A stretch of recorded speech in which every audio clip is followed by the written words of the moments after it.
Dobrý, viac ste? Čučička. A jak?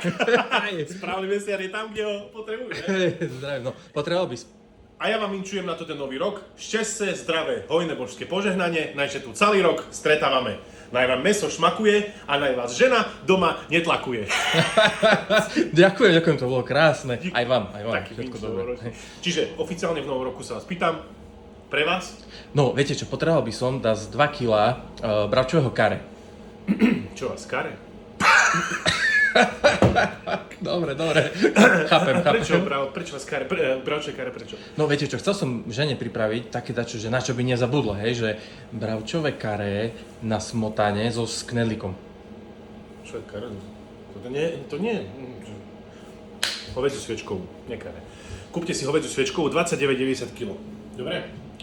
Kúpite toto, kúpite slaninu, našpikujete sviečkovú so slaninou, dáte šnorku, obalíte na panvicu, restujete rúra. Asi by mal byť taký recept na internete, nie som si istý. Ale to je jedno, ide o chuť, hej, proste to tá chuť bude, nie S-Q-A. No hej, ja akože chcel by som, že by fakt nezabudla na to, že no, viete, no. To určite nezabudne, však sa aj hovorí, hej, že navždy sa zachová v pamäti sviečko. Ja. Poďte vás kasírujem tu, čiže